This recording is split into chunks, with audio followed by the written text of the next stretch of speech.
"Tell my son that I am dead," whispered the elderly woman in the hospital. What the nurse did next surprised everyone. Michael got off the bus at the station of his small town with a worn backpack hanging from his shoulder. His military boots echoed on the pavement as he walked towards the exit. Michael was a former soldier, a young man who had served his country in wartime. Although his physical appearance showed the strength gained in combat, his eyes revealed deep exhaustion. The sounds of traffic and distant voices were a welcome contrast to the roars and gunfire that still echoed in his mind. As he walked, the familiar faces of the townspeople greeted him, though he barely recognized them. Each friendly smile and warm greeting barely pierced the fog of his thoughts. That night, Michael settled into his old room, which Clara, his mother, had kept intact. Clara was a strong and loving woman who had always been Michael's pillar of support. Despite the years and hardships, her love for her son had never wavered. Michael fell onto the bed, physical exhaustion failing to overcome the mental weight that pressed down on him. Sleep came quickly, but it was not restorative. Nightmares began almost immediately. He found himself back in the desert, surrounded by explosions and screams.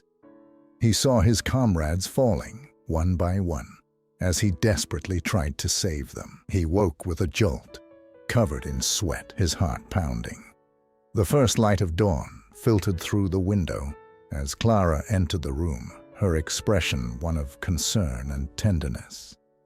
Clara sat on the bed next to Michael, gently stroking his hair with one hand.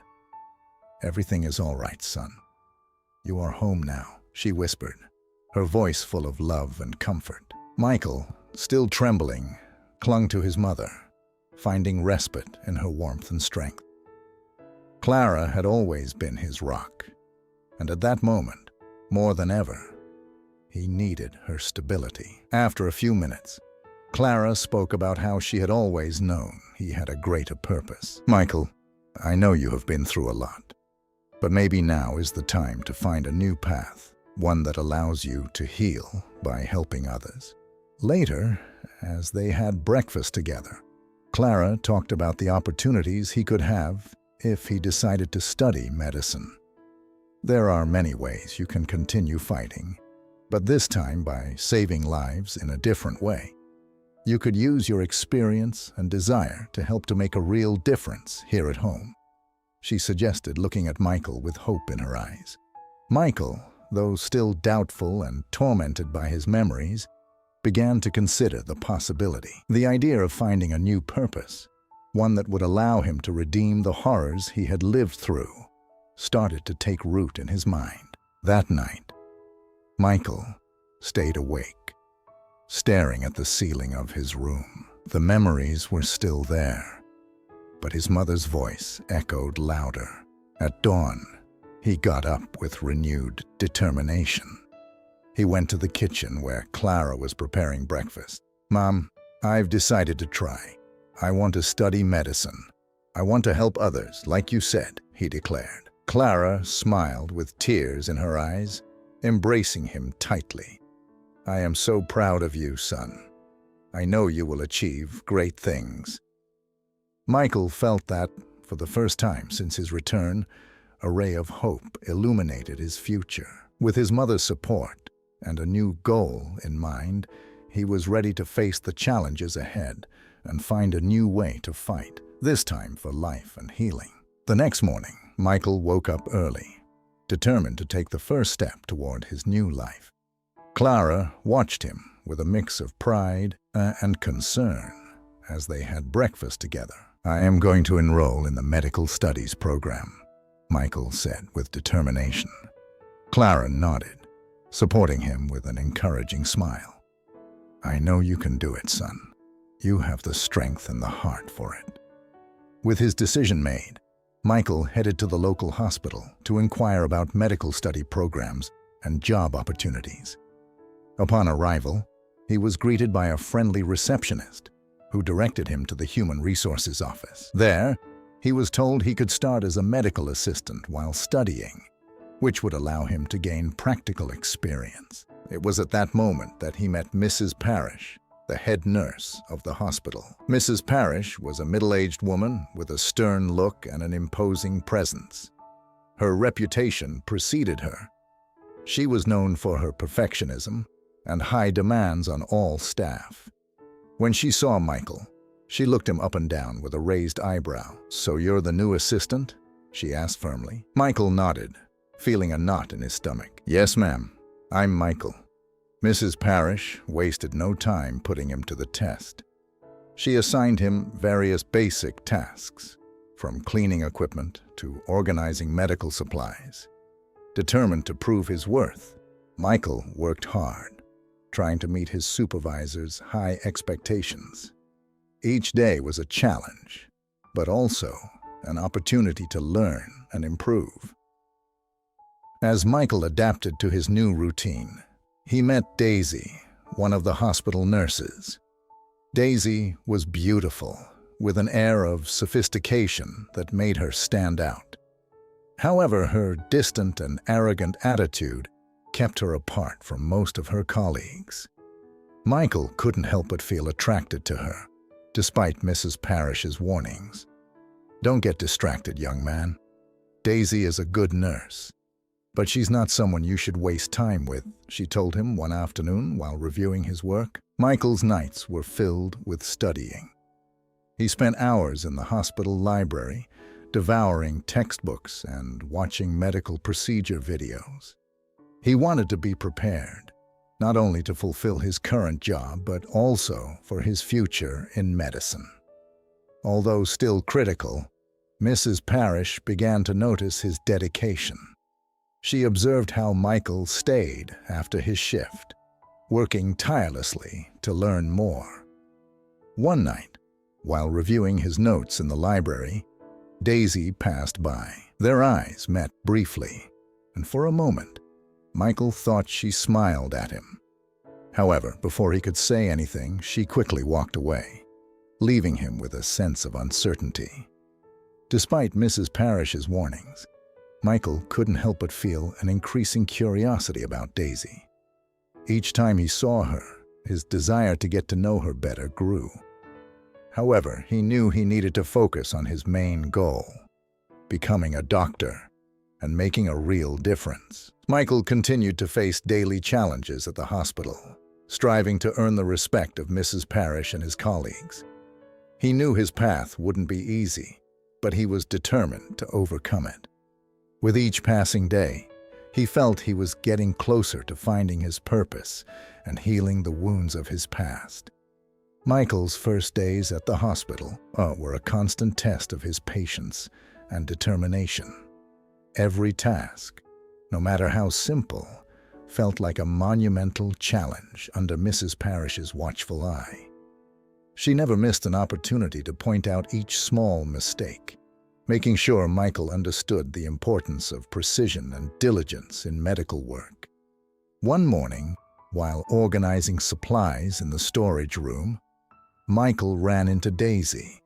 She was reviewing some medications and, upon noticing his presence, looked up briefly. "Are you adjusting well to the chaos?" she asked with a slight smile, though her tone remained somewhat distant. Michael, surprised by the interaction, responded with a shy smile. "Yes, little by little. It's a hard job, but it's worth it." Daisy nodded, apparently satisfied with the response, and returned to her work. Michael couldn't help but admire her efficiency and professionalism. However, Mrs. Parrish's warning echoed in his mind, reminding him not to get distracted. The days were long and exhausting. Michael woke up before dawn and didn't return home until well into the night. Clara, always concerned about her son's well-being, made sure he had a hot meal waiting for him. Despite the fatigue, Michael found comfort in the warmth of his home and his mother's encouraging words. One afternoon, while Michael was cleaning one of the operating rooms, Mrs. Parrish approached to inspect his work. "I see you're starting to understand the importance of cleanliness in this environment," she commented, her tone softer than usual. Michael looked up, surprised by the positive comment. "Thank you, Mrs. Parrish. I'm doing my best to learn and improve." She nodded, maintaining her firm gaze. "Keep it up, Michael. In this field, there's no room for errors. Every detail counts. Every second matters. Always remember that." Time passed, and gradually, Michael began to earn the trust of his colleagues. His tireless efforts and dedication did not go unnoticed. Dr. Gunther, one of the hospital's most experienced doctors, started to recognize his potential. "Michael, I see you have a strong interest in learning. Would you like to observe some of my consultations?" he asked one day, opening a new door of opportunities. Michael eagerly accepted, grateful for the chance to learn directly from an experienced professional. He spent the following weeks observing Dr. Gunther, taking mental notes on each diagnosis and treatment. This practical experience reinforced his decision to continue with his medical studies. Despite his workload and studies, Michael remained intrigued by Daisy. Each interaction, however brief, sparked his curiosity. One day, during lunch in the hospital cafeteria, he decided to approach her. "Hi, Daisy. Do you mind if I sit here?" he asked, pointing to an empty chair beside her. Daisy lifted her gaze from her meal and nodded slightly. "Sure, sit down," she replied, with little enthusiasm. Michael took a seat, feeling the tension in the air. "I've noticed you're always very busy.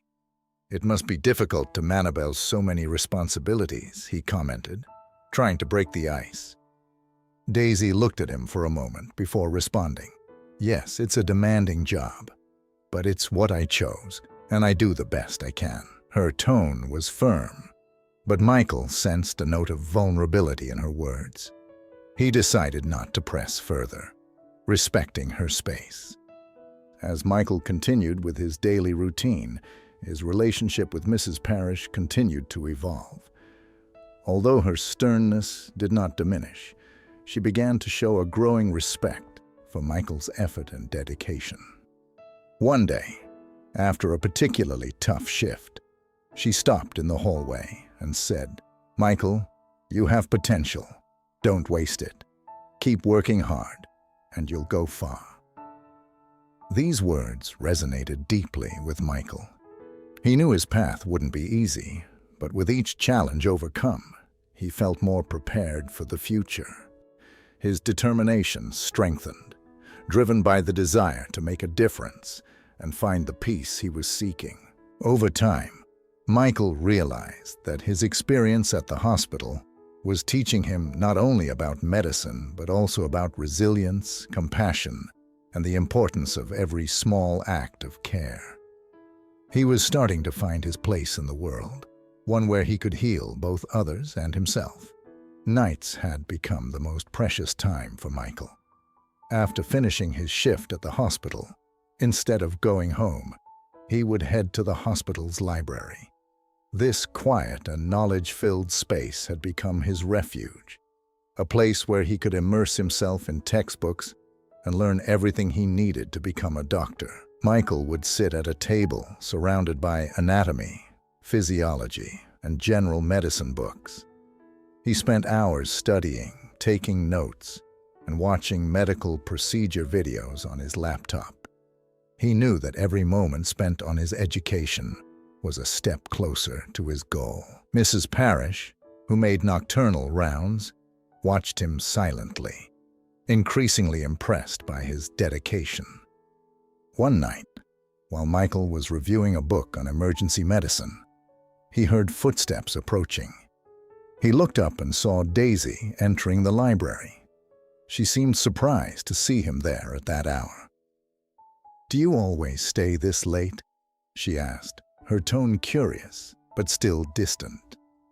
Michael smiled and nodded. "Yes, I try to make the most of every opportunity to learn. And you? What brings you here so late?" Daisy shrugged. "Sometimes I need a bit of peace and quiet, too. Besides, There are things to study and review. She sat at a nearby table, pulling out some documents from her bag. Michael watched as she immersed herself in her work, and although they didn't exchange many words, they shared a kind of silent camaraderie. Weeks passed, and Michael continued his nightly study routine. His relationship with Mrs. Parrish kept improving. Although she remained strict, there were moments when she showed a hint of approval. One night, while he was reviewing some notes, she approached Michael and said, "I've seen your progress, Michael. It's not common to see someone so dedicated. Keep it up." These words meant a lot to Michael. They reminded him that he was on the right path despite the difficulties.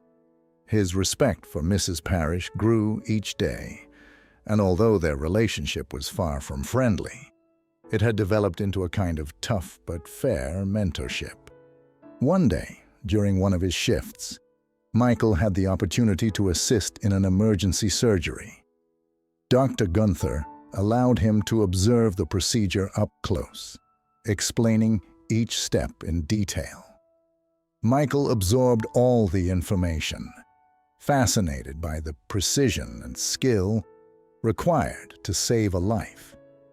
This experience further reinforced his determination to become a doctor. Meanwhile, his interactions with Daisy became a bit more frequent.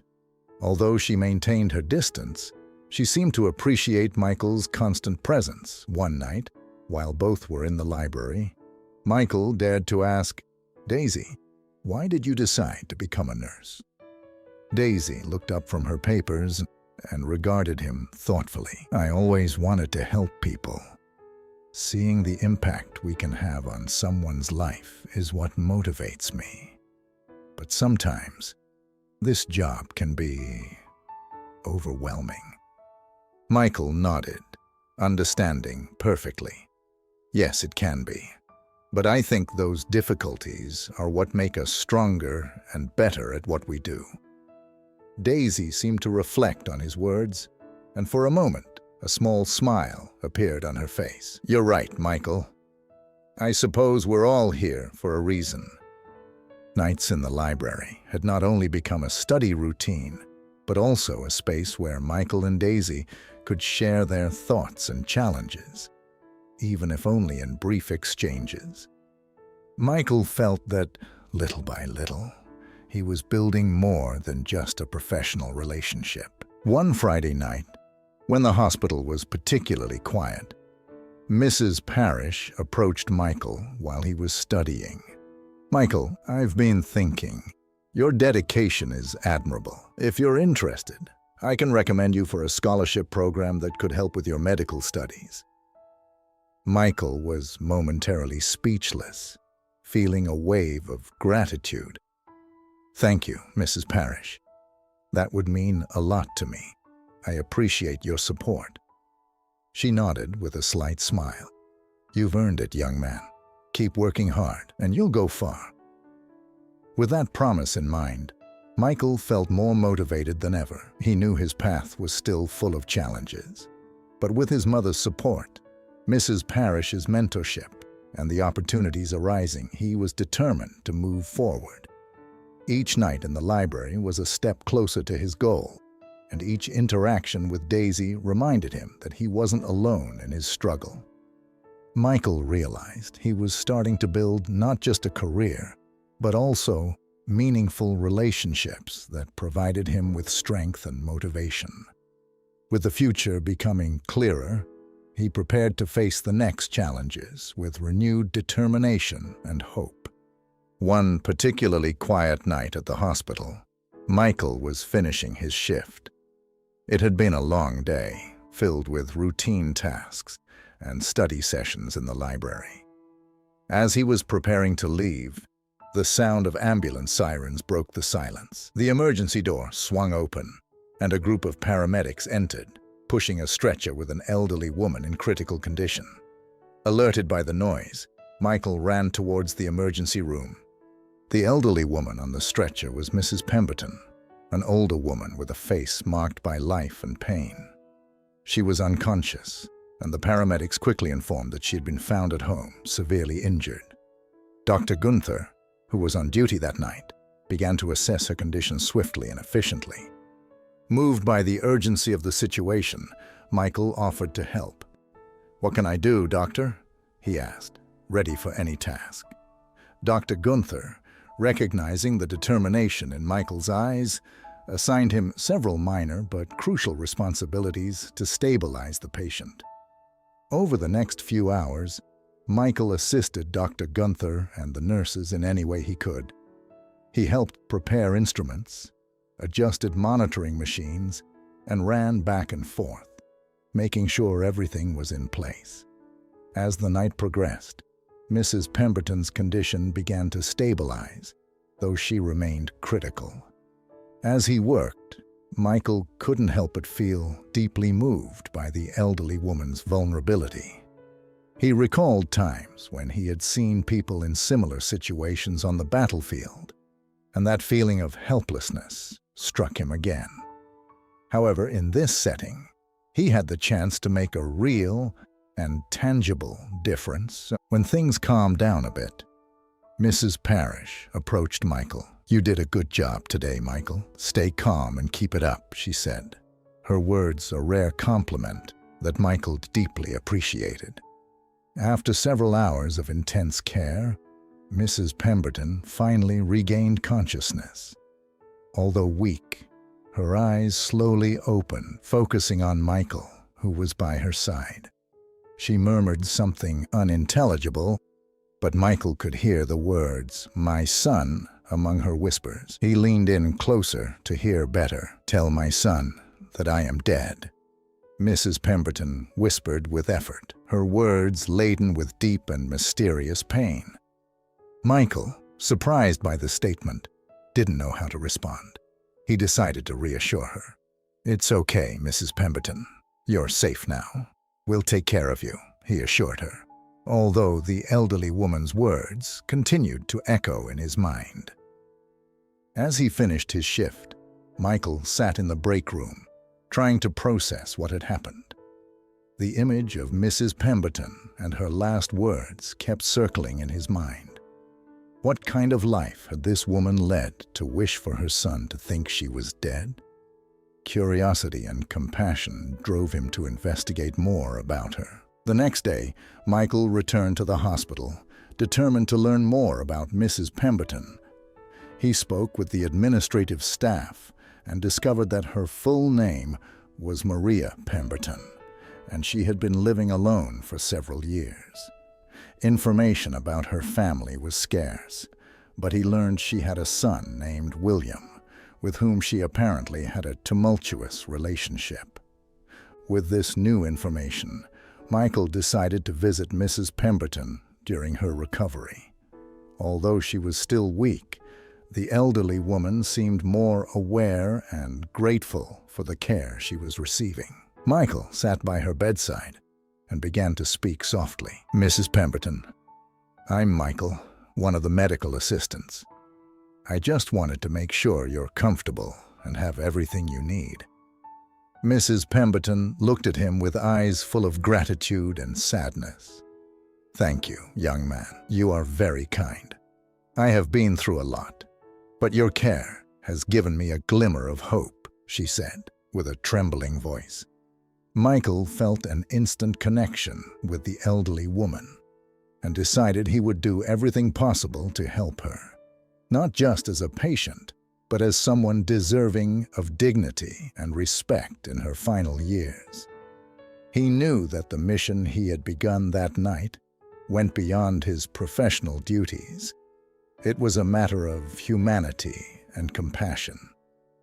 With this new resolve, Michael prepared to face the challenges ahead, ready to make a difference in Mrs. Pemberton's life and continue his own path of healing and growth. He took his commitment to care for Mrs. Pemberton seriously. Each day, during his breaks, he spent time with her, ensuring she was comfortable and well cared for. The elderly woman seemed grateful for his company and gradually began to open up about her life. One afternoon, While Michael adjusted the pillows on her bed, Mrs. Pemberton sighed deeply. "Michael, there's something I need to tell you. Something that has weighed on me for a long time," she said with a trembling voice. Michael sat beside her, nodding in understanding. "I'm here to listen, Mrs. Pemberton. Take your time." The elderly woman closed her eyes for a moment, as if trying to gather strength. "My son, William, he wasn't always like this. When he was a child, he was a sweet and loving boy. But something changed over the years. He became cruel, merciless, and started to mistreat me." Michael felt a knot in his stomach upon hearing her words. "What changed?" he asked gently. Mrs. Pemberton looked at the ceiling, her eyes filled with sadness. "When his father died, William became rebellious. He started associating with the wrong crowd and making poor decisions. At first, I tried to help him, to understand him, but he grew more aggressive. He began demanding money, and when I couldn't give it to him, he would hit me." Michael felt a surge of anger and compassion upon hearing her story. "I'm so sorry, Mrs. Pemberton. You shouldn't have gone through that." She nodded, tears in her eyes. "The worst part is that I tried many times to leave, to seek help, but he always found a way to manipulate me and make me feel guilty. He would tell me I was the cause of his suffering, that it was all my fault." Michael took the elderly woman's hand, trying to convey strength. "No one deserves to be treated that way. You did everything you could." Mrs. Pemberton continued, her voice trembling. "The last time he came home, he hit me so hard that I thought I wouldn't survive. That's when I decided I couldn't take it anymore. If he thought I was dead, maybe I could find some peace." Michael recalled the elderly woman's words when she first arrived at the hospital. "Tell my son that I'm dead." Now he fully understood the pain and desperation behind that request. "You're safe now, Mrs. Pemberton. I won't let him hurt you again," Michael promised firmly. "I'll speak with the authorities to ensure you're protected." The elderly woman nodded slowly, exhausted but relieved to have shared her story. "Thank you, Michael. You're a good man. I don't know what I would have done without you." Michael stayed by her side a little longer, recognizing the courage Mrs. Pemberton had shown in sharing her story. He knew he had to act to protect her and at the same time confront his own demons. That night, when Michael got home, memories of his own past began to resurface. He remembered his mother, Clara, suffering at the hands of his biological father. The scenes of abuse and the constant fear they felt came back to him strongly. Michael realized that his desire to help Mrs. Pemberton was also a way to redeem his own pain and protect someone vulnerable, as he had been unable to do as a child. Michael talked to Clara about Mrs. Pemberton's situation.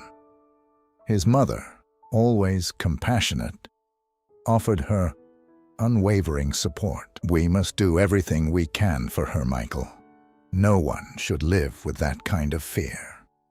The next day, Michael met with Dr. Gunther and Mrs. Parrish to discuss the situation. He explained what Mrs. Pemberton had shared with him and his concerns about her safety. They both listened attentively, recognizing the seriousness of the matter. "I'm going to contact the authorities and social services," Dr. Gunther said. "We need to ensure that Mrs. Pemberton receives the protection and support she needs." Mrs. Parrish, with a serious but understanding look, added, "Michael, you've done an admirable job. This is a delicate situation, but your intervention has been crucial. We need to make sure justice is served." With the support of the hospital and his mother, Michael felt he was finally making a meaningful impact. He was not only helping to heal Mrs. Pemberton's physical wounds, but also working to address the emotional scars they both shared. As the process to protect Mrs. Pemberton progressed, Michael continued visiting her regularly. Each visit strengthened his resolve and reminded him of the importance of his vocation. He knew his path wouldn't be easy, but he was more determined than ever to face the challenges and make a difference in the lives of those who needed it most.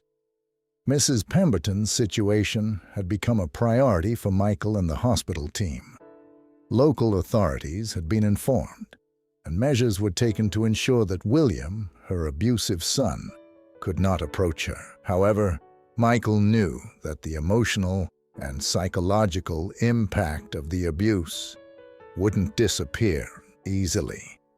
He was committed to providing all the support possible during her recovery. One afternoon, as Michael checked Mrs. Pemberton's vital signs, she took his hand and looked at him intently. "Michael, there's more you need to know," she said in a subdued but resolute voice. Michael nodded, ready to listen. "I'm here for you, Mrs. Pemberton. Tell me what you need." She sighed deeply, her eyes filled with a mix of sadness and determination. "My son, William, he wasn't always like this. When he was a child, he had a pure heart. But everything changed after his father's death. He didn't know how to cope with the pain and responsibility he felt." Michael listened attentively, understanding that behind every act of violence was a complex story. "What happened after your husband died?" he asked gently. Mrs. Pemberton closed her eyes for a moment, as if reliving those dark years. "William started associating with people who led him astray. He began drinking, getting into trouble with the law. I tried to help him, Michael, but each attempt only made things worse. He became more aggressive, more violent." Michael squeezed the elderly woman's hand gently, offering his support. "It must have been very hard for you." She nodded, her eyes glistening with held-back tears. "It was. But what hurts the most is that, in his heart, I know William isn't a bad man. He's a lost man, trapped in his own pain and anger. But that doesn't justify what he has done to me." Michael could feel the weight of her words, the mixture of maternal love and desperation she felt for her son. "I understand, Mrs. Pemberton. We will do everything we can to ensure you are safe and receive the help you need." Mrs. Pemberton looked at him with gratitude. Thank you, Michael. I don't know what I would have done without your help. But there's something else you should know. William didn't just abuse me physically. He also stole from me. He took all my savings, the money I had saved for my old age." Michael felt a wave of anger and sadness at the cruelty Mrs. Pemberton had endured. "I'm so sorry, Mrs. Pemberton. You shouldn't have gone through all that." She sighed, relieved to have shared her burden. "Thank you for listening, Michael. Knowing that someone cares gives me the strength to go on." With this new information, Michael knew they had to act quickly to protect Mrs. Pemberton and ensure that William could no longer harm her. He spoke with Dr. Gunther and Mrs. Parrish, who were equally committed to the cause. "We need to involve social services and possibly a lawyer to recover Mrs. Pemberton's savings," Dr. Gunther said. "This situation requires a comprehensive intervention." Mrs. Parrish nodded, her gaze determined. "Michael, you've done an excellent job caring for Mrs. Pemberton. Now, we must ensure she gets justice." Michael felt a deep sense of responsibility and purpose. He knew his path in medicine was not just about curing physical illnesses, but also about healing emotional wounds and protecting the vulnerable. With each passing day, he felt more connected to his calling and more determined to make a difference. As legal and social procedures were underway to protect Mrs. Pemberton, Michael continued to visit her and provide emotional support. Each conversation, each shared moment, reinforced his commitment to fighting for those who could not fight for themselves. Protective measures for Mrs. Pemberton were in place. Authorities had been alerted, and efforts were being made to ensure her safety and well-being. However, Michael knew they couldn't let their guard down, especially while William was still at large. He had sought legal help to recover the elderly woman's savings, and authorities were investigating the abuses she had suffered. One day, as Michael was finishing his shift, he received an urgent call. William had arrived at the hospital, furious and searching for his mother.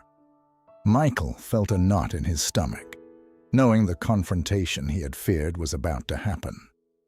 He ran to the emergency room, where a group of nurses was trying to keep William away. Daisy was there, trying to calm the situation, but William's rage was evident.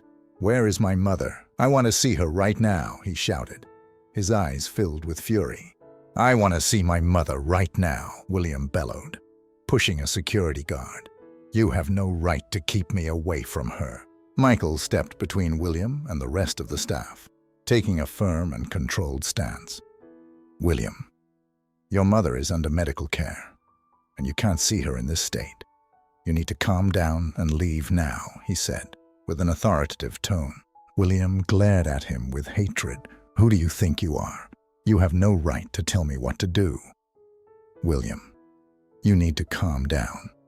You're in a hospital. Your mother is being attended to and protected here. Are you the one filling her head with ideas? She's my mother. You have no right to interfere."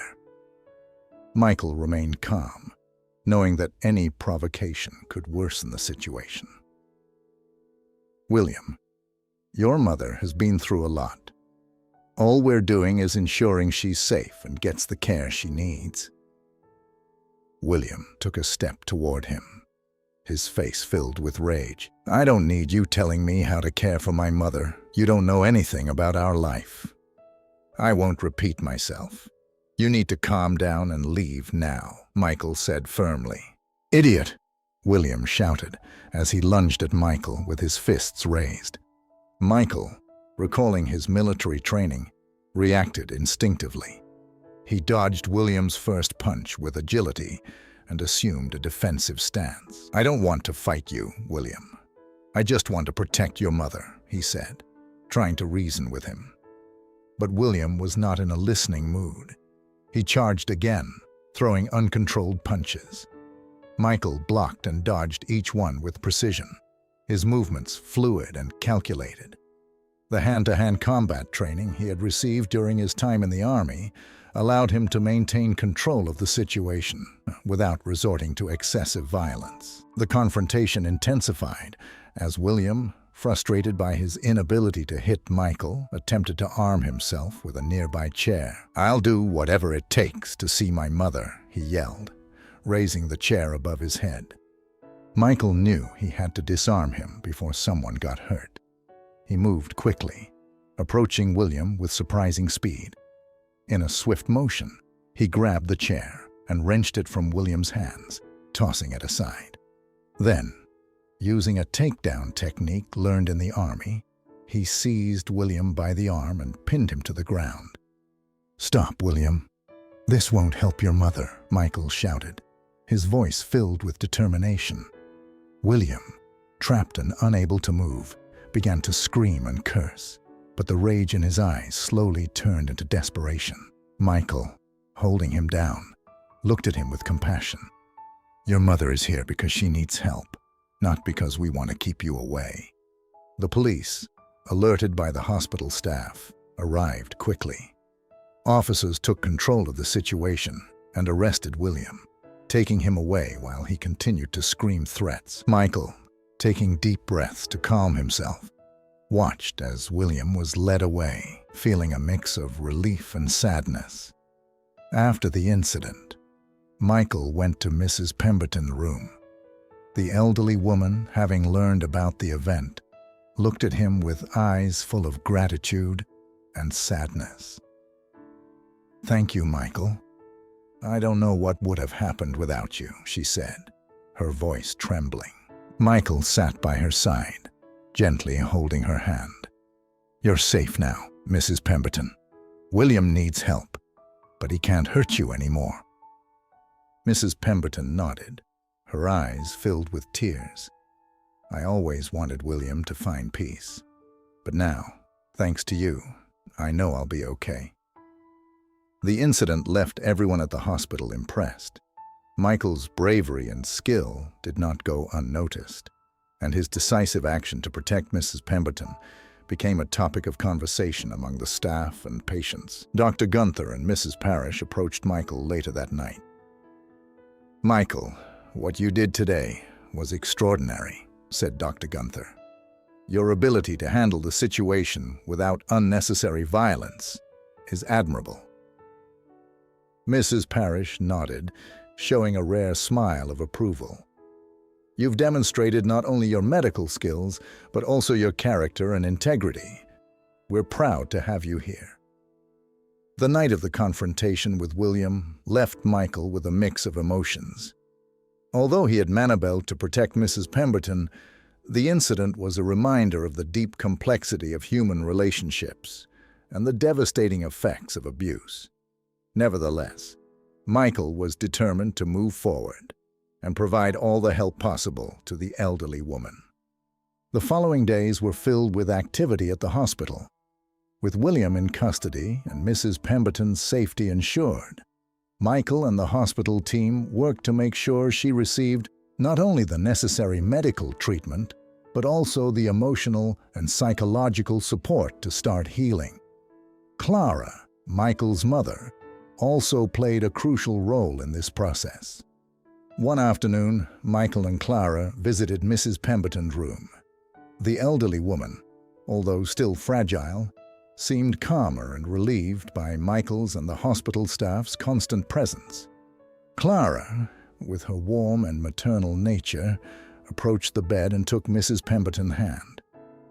"Maria," Clara said softly, "Michael and I have been talking, and we'd like you to consider coming to live with us while you recover. We don't want you to be alone, and we believe you'd feel safer and more comfortable in our home." Mrs. Pemberton looked at Clara with surprise and gratitude. "I don't know what to say. You've already done so much for me. I don't want to be a burden." Michael leaned closer, smiling warmly. "You're not a burden, Mrs. Pemberton. We'd like to help you heal and find some peace. Plus, my mother and I would be delighted to have your company." Tears filled Mrs. Pemberton's eyes as she grasped Clara's hand. "Thank you. Really, I don't know how to thank you enough. I accept your generous offer." With the decision made, Michael and Clara began arranging for Mrs. Pemberton to move to their home. The hospital staff worked to ensure the transfer went smoothly and that the elderly woman had everything she needed for her comfort and safety. On the day of the move, Michael and Clara helped Mrs. Pemberton settle into a bright and welcoming room in their house. They had decorated the space with fresh flowers and family photos to make her feel at home. Mrs. Pemberton, visibly emotional, could not stop thanking them for their generosity and kindness. "It's an honor to have you with us, Maria," said Clara, as she adjusted the pillows on the bed. "This is your home now, and we want you to feel part of our family." Michael, watching the scene, felt a deep sense of satisfaction. He knew they were doing the right thing and that he and his mother could provide Mrs. Pemberton with the love and support she so desperately needed. As the days went by, Mrs. Pemberton began to recover both physically and emotionally. The warmth of Michael and Clara's home provided a safe haven where she could start to heal her wounds. Michael continued working at the hospital, but each night he came home with the satisfaction of knowing they were making a real difference in someone's life. During this time, Annabelle, a kind and humble nurse from the hospital, began visiting Mrs. Pemberton in her new home. Annabelle and Michael had developed a close friendship, and their visits not only brought joy to the elderly woman, but also strengthened the bond between Annabelle and Michael. One afternoon, while Annabelle and Michael were sharing tea in the kitchen. Mrs. Pemberton watched them with a smile. "You two make a wonderful couple," she remarked, her voice filled with warmth. Michael and Annabelle looked at each other, blushing slightly, but smiling at the comment. Their relationship had grown naturally, based on mutual respect and a shared desire to help others. As time passed, Michael and Clara's home became filled with laughter and conversation. Mrs. Pemberton became a beloved member of the family, and Annabelle's presence brought new joy to their lives. Michael felt more motivated than ever to continue with his education and his work at the hospital, knowing he was surrounded by people who shared his passion for helping others. The new family member had not only found a home, but had also helped Michael discover the depth of his own compassion and determination. Together, they faced the future with hope and the certainty that, united, they could overcome any challenge. Days in Michael and Clara's home unfolded with a new routine, full of warmth and companionship. Mrs. Pemberton's presence had brought a renewed sense of family and purpose, and Michael found comfort in knowing she was safe and happy. However, there was something else that had been growing in his life: his relationship with Annabelle. Annabelle, the humble and kind nurse, had become a regular visitor at their house. She not only brought medications and checked on Mrs. Pemberton's health, but also brought positive and contagious energy.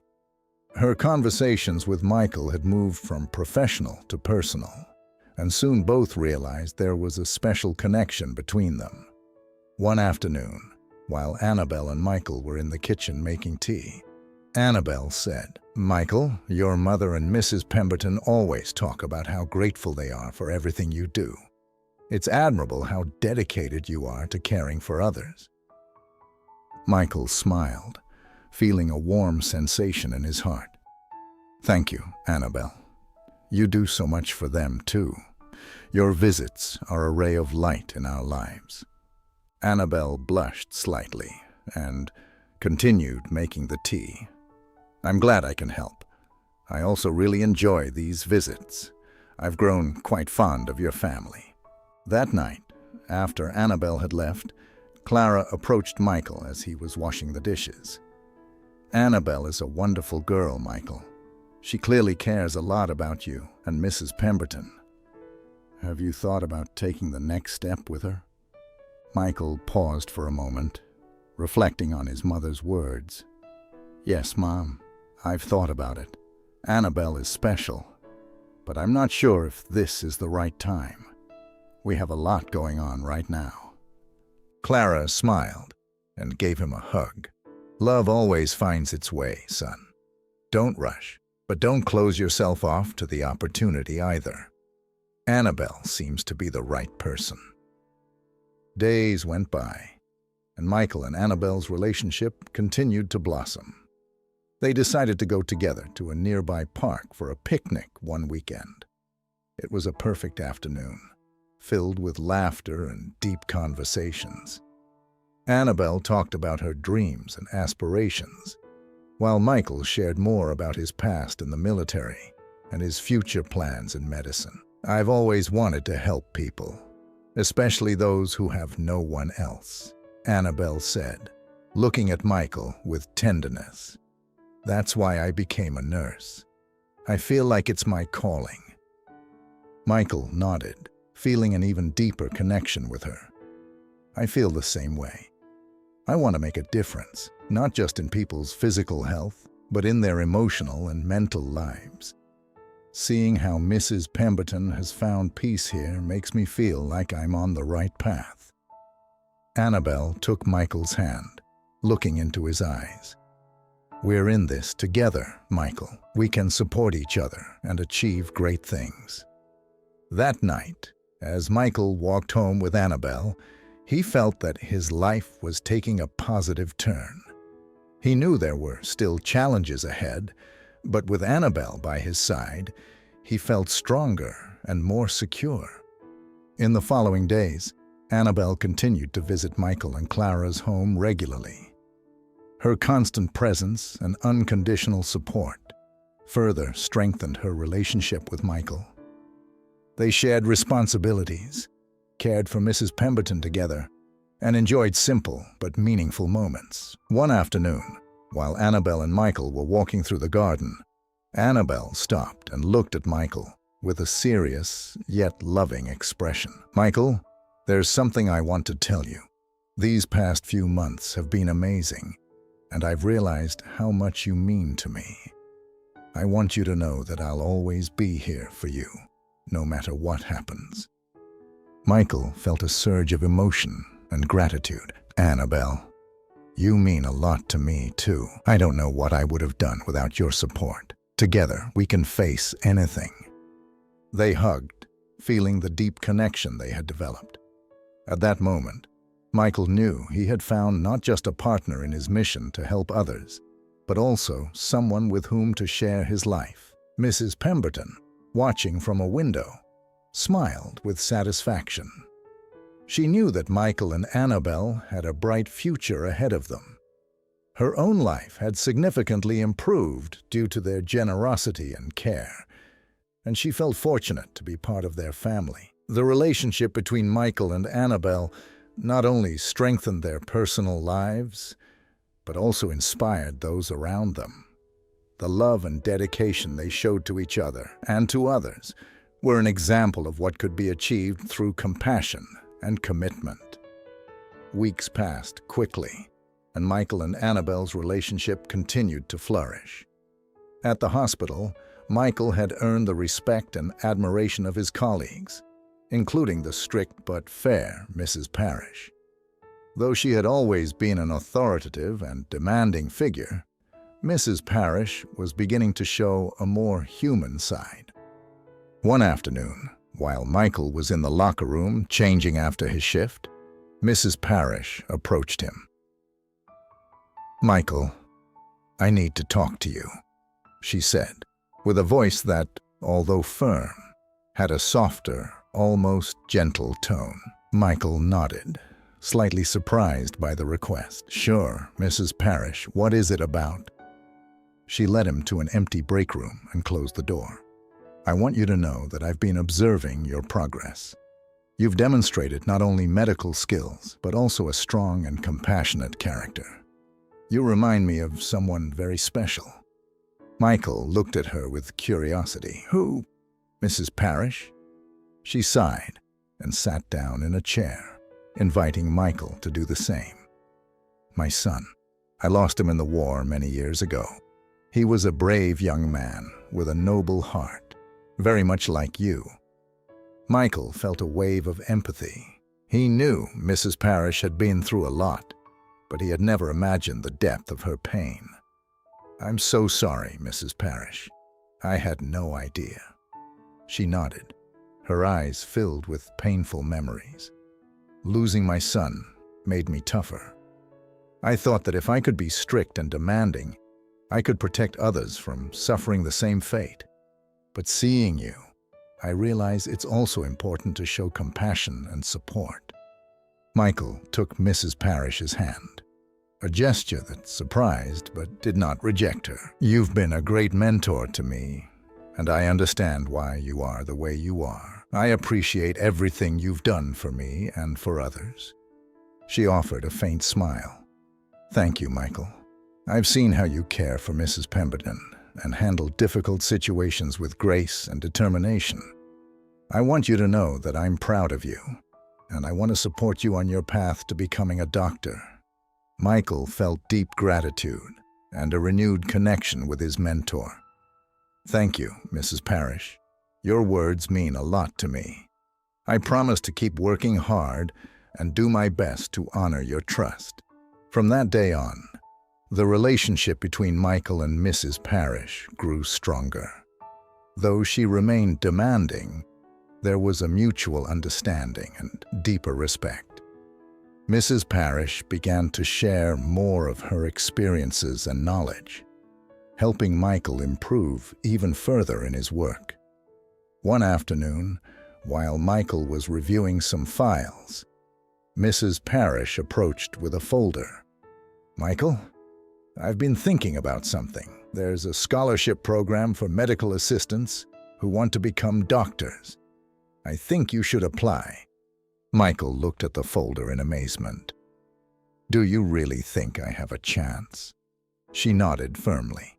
"I don't just think you have a chance. I'm sure you will succeed. You're dedicated, talented, and have the heart to be a great doctor. This is your opportunity to advance." Moved by her support, Michael took the folder and began reviewing the requirements. He knew it would be a challenge, but with Mrs. Parrish's guidance and the support of Annabelle and her mother, he felt prepared to give it a try.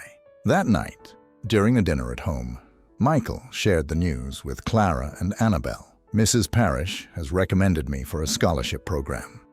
It's a great opportunity to advance my studies and get closer to becoming a doctor." Clara, with tears of pride in her eyes, hugged him. "I'm so proud of you, son. I knew you would achieve great things." Annabelle, with a radiant smile, took Michael's hand. "I knew you could do it, Michael. You're amazing and you deserve this opportunity." The decision to apply for the scholarship marked a new chapter in Michael's life. With the support of his loved ones and his mentor's guidance, he embarked on a path that brought him closer to his dream of becoming a doctor. His relationship with Mrs. Parrish had evolved, and through their shared pain, they had found a way to heal and grow together. Michael immersed himself in preparing for the scholarship, dedicating every free moment to studying and completing the necessary requirements. The workload at the hospital remained intense, but his determination drove him to keep going. His relationship with Mrs. Parrish had deepened, and her unwavering support was felt at every step of the way. One afternoon, while Michael was in the hospital library reviewing his notes, Mrs. Parrish approached with a folder full of documents. "Michael, I've gathered some of the work and evaluations you've done here. I think they could be useful for your scholarship application," she said, handing him the folder. Michael accepted it gratefully. "Thank you, Mrs. Parrish. Your support means a lot to me." She nodded, her stern expression softening slightly. "I've always known you have potential, Michael. And now, I'm more confident than ever that you will achieve your goals." Mrs. Parrish's words resonated with Michael, giving him a renewed sense of confidence. He knew her mentorship had been crucial to his development, and each passing day made him feel more prepared for the challenges ahead. Meanwhile, life at home continued to be a source of comfort and happiness. Mrs. Pemberton had, over time, regained a significant part of her health and spirits. Her presence in Michael and Clara's home had created an atmosphere of mutual love and support. One evening, while everyone was having dinner, Mrs. Pemberton spoke up. "Michael, I want to thank you once again for everything you've done for me. You've given me a new chance at life, and I can never repay you enough." Michael smiled, touched. "You don't have to thank me, Mrs. Pemberton. We're a family now, and taking care of each other is what matters most." Annabelle, who was also present, nodded. "Michael is right. We take care of each other, and that's what makes us strong." The relationship between Annabelle and Michael continued to flourish. They spent more time together, sharing dreams and supporting each other's paths. The connection they felt was undeniable, and both knew their love was destined to grow. One weekend, they decided to take a trip to a nearby nature park to relax and enjoy the outdoors. Walking along the trails, Annabelle took Michael's hand and looked at him with a smile. "Michael, I'm glad we found the time to be together like this. These moments are what I value most." Michael looked at her tenderly. "Me too, Annabelle. With you, everything seems clearer and more possible." They spent the afternoon exploring the park, talking about their dreams and plans for the future. Annabelle shared her aspirations to specialize in pediatric nursing, and Michael spoke about his desire to become a doctor who could make a significant difference in his patients' lives. As the sun set, they sat on a hill with a panoramic view of the landscape. Michael, feeling the serenity of the moment, turned to Annabelle. "Annabelle, being with you has given me a new perspective on life. You make me want to be a better person and professional. Thank you for being by my side." Annabelle smiled, her eyes shining with emotion. "And you, Michael, have shown me what true dedication and compassion mean. I'm grateful to share my life with you." They hugged, feeling the depth of their connection and the love that united them. The future seemed bright, full of promises and possibilities. Together, they knew they could face any challenge and achieve their dreams. Back at the hospital, Michael's relationship with Mrs. Parrish continued to strengthen. Mrs. Parrish, increasingly impressed by Michael's growth and dedication, decided to share more of her own story. One day, while reviewing some reports, she said, "Michael, I want you to know something more about me. The reason I'm so strict is that I lost my son in the war. He was a young man like you, full of promise. His loss made me harden, but it also made me value the importance of discipline and excellence in our profession." Michael listened attentively, feeling a deep respect for her. "I'm so sorry, Mrs. Parrish. I can't imagine how difficult that must have been." She nodded, her eyes reflecting pain and strength. "It was very difficult, but seeing your progress and dedication has given me new hope. I want you to know that I will always be here to support you."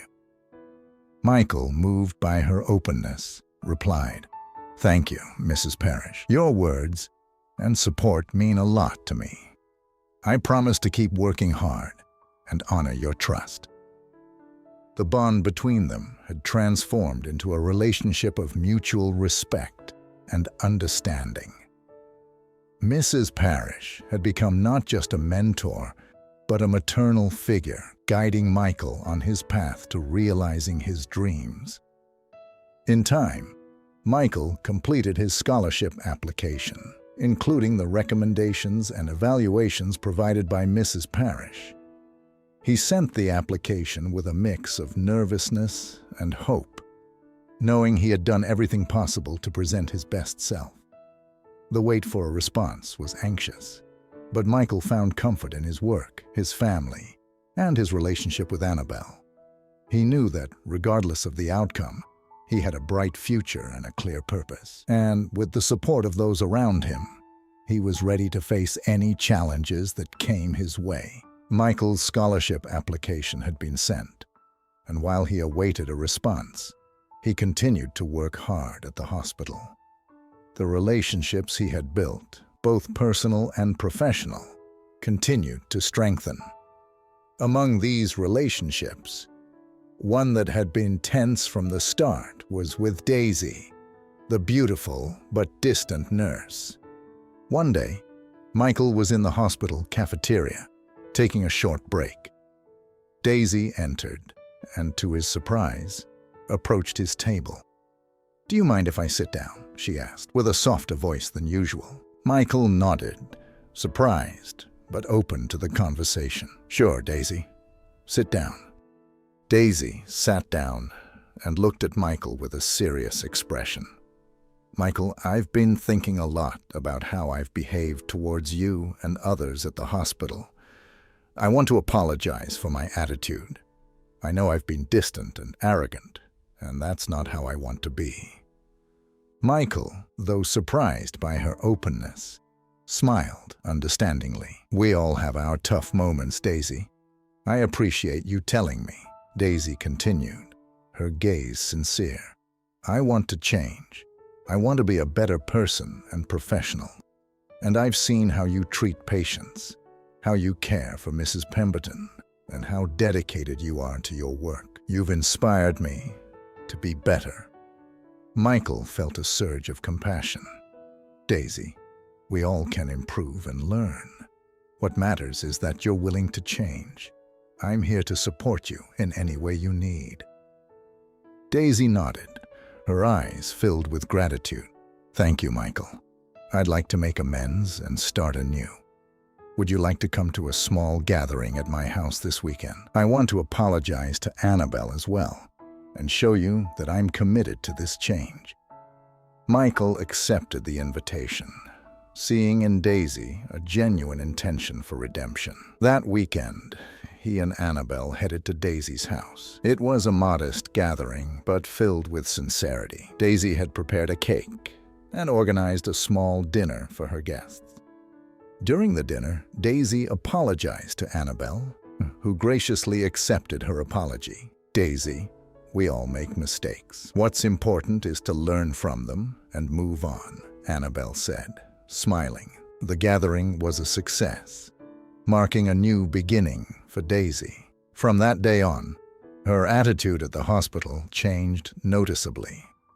She started showing more compassion toward patients and working collaboratively with her colleagues. Michael noticed the difference and felt proud to have been part of her transformation. The relationship between Daisy and the rest of the hospital staff improved significantly.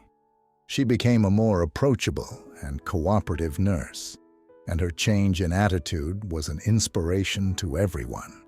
Even Mrs. Parrish, known for her sternness, acknowledged Daisy's effort. "I see you've decided to change, Daisy.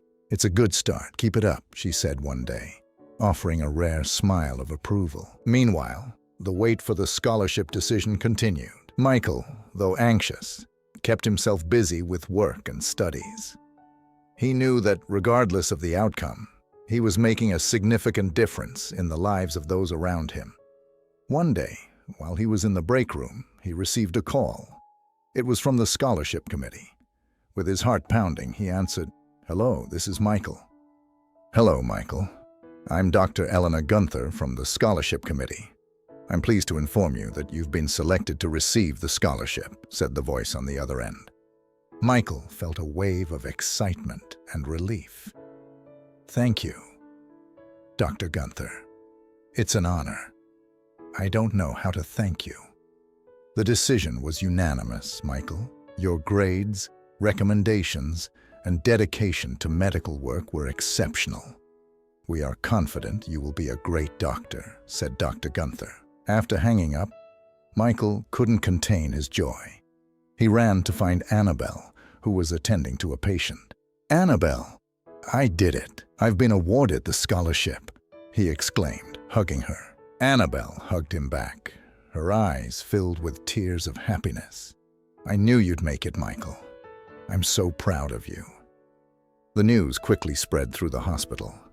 Mrs. Parrish, upon hearing it, approached Michael and gave him a strong hug. "I knew you'd make it, kid. I'm very proud of you." With the scholarship secured, Michael began planning his next steps. He knew the road ahead would be challenging, but with the support of Annabelle, his mother, Mrs. Pemberton, and Mrs. Parrish, he was ready to face it. The change in Daisy, the acceptance of the scholarship, and the constant support from his loved ones filled Michael with hope and determination.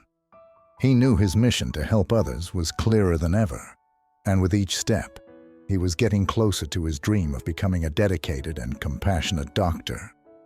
The future looked bright, full of promises and possibilities.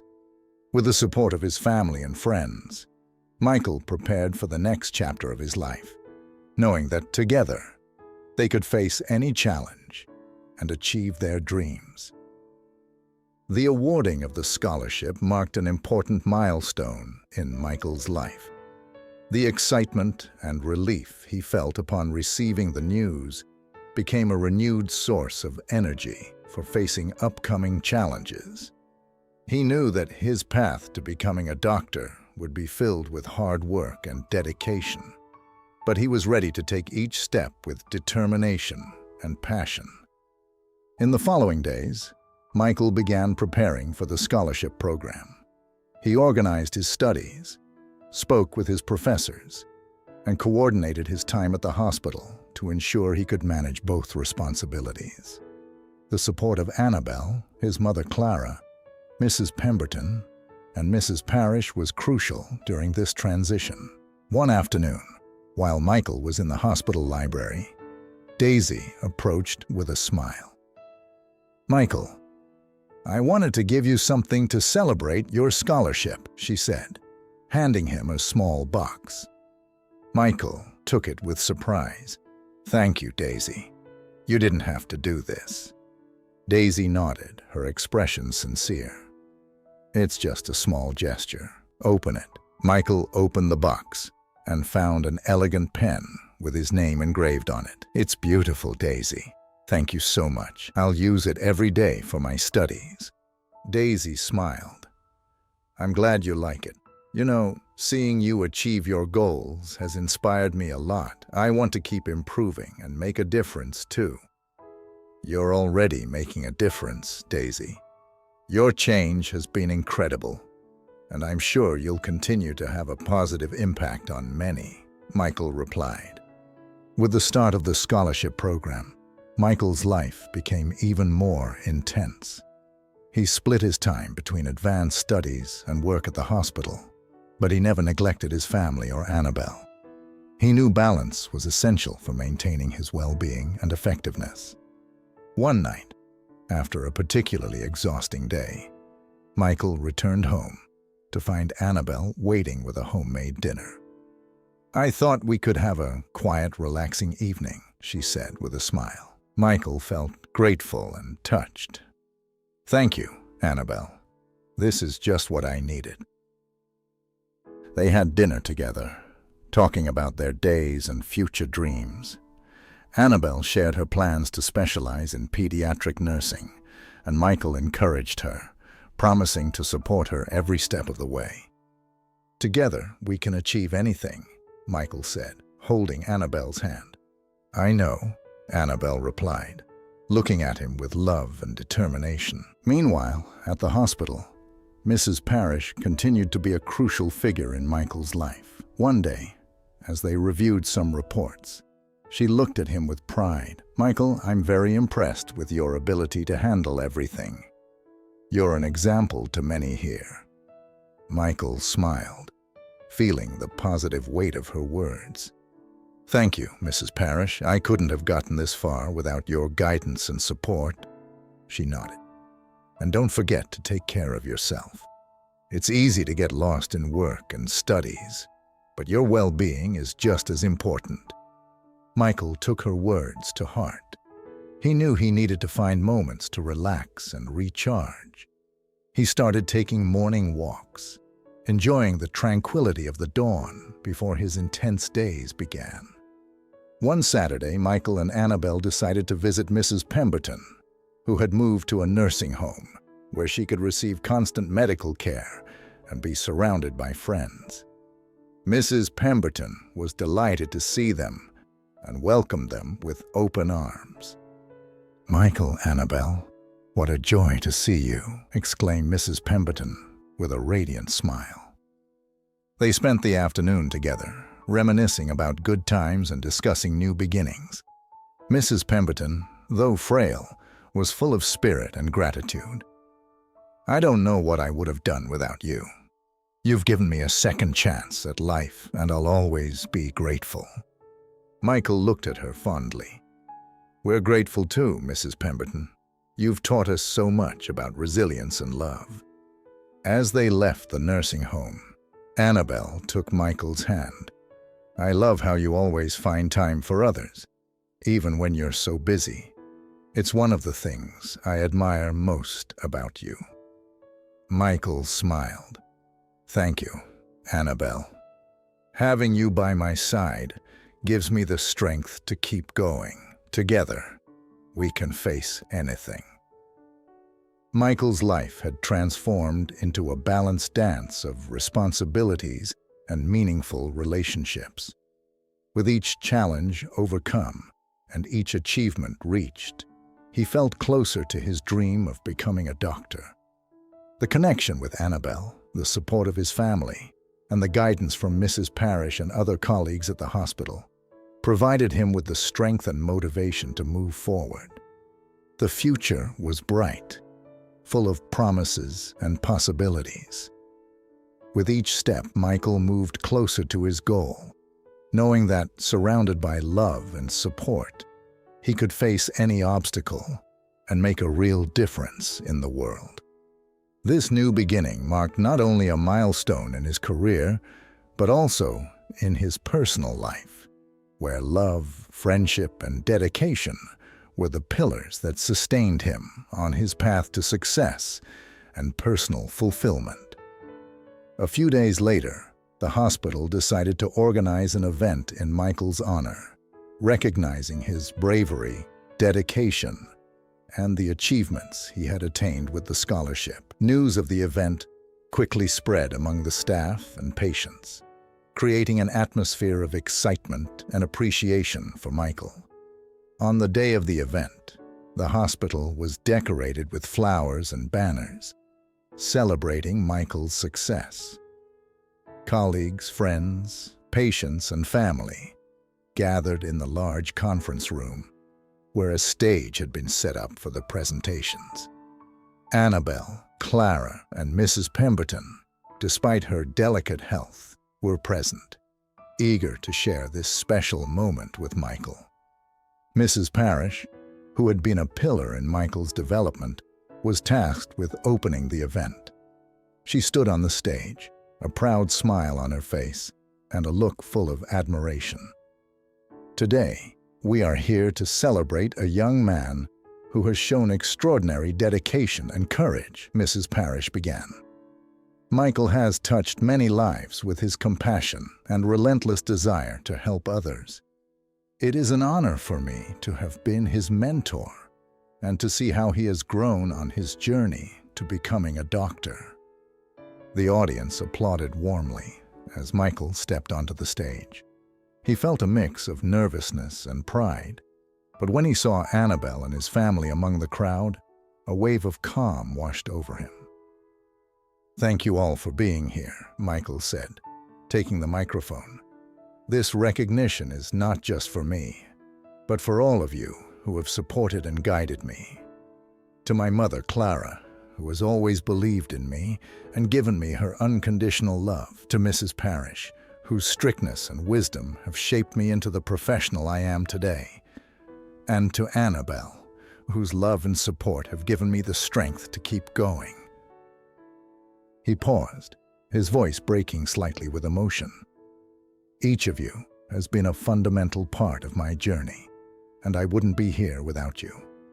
This scholarship is a step towards my dream of becoming a doctor, but it is only the beginning. My mission is to keep learning and help those who need it the most." The room erupted in applause and cheers. Mrs. Parrish approached Michael and handed him a commemorative plaque. "We are very proud of you, Michael. Keep moving forward and never lose your passion for helping others." After the speech, there was a reception where everyone had the chance to personally congratulate Michael. Annabelle, Clara, and Mrs. Pemberton joined him, their faces filled with pride and joy. "Michael, we are so proud of you," Clara said, hugging her son with tears in her eyes. "I knew you would achieve great things." Annabelle took Michael's hand and looked at him tenderly. "You are an inspiration to all of us, and I'm so happy to be able to share this journey with you." Mrs. Pemberton, moved by the event, smiled at Michael. "Thank you for everything you've done for me, Michael. You are a light in the lives of many." As the celebration continued, Michael took a moment to reflect on his journey. From his dark days, dealing with traumatic memories of the war, to finding a new calling in the medical field, each step had been a challenge. But with the support of his family, friends, and mentors, he had found his way and transformed his life. That night, Michael and Annabelle returned home together. They sat in the garden under a starry sky, enjoying the tranquility after the excitement of the day. "Annabelle, this is just the beginning," Michael said, looking at the stars. "I want to keep moving forward, learn more, and help as many people as I can. And I want you by my side every step of the way." Annabelle smiled, resting her head on Michael's shoulder. "I will always be with you, Michael. Together, we can face anything." With the event at the hospital marking a milestone in his life, Michael knew he had a bright future ahead. Surrounded by love, support, and determination, he was ready to face any challenge and make a significant difference in the world. This was the beginning of a new adventure, full of promises and possibilities.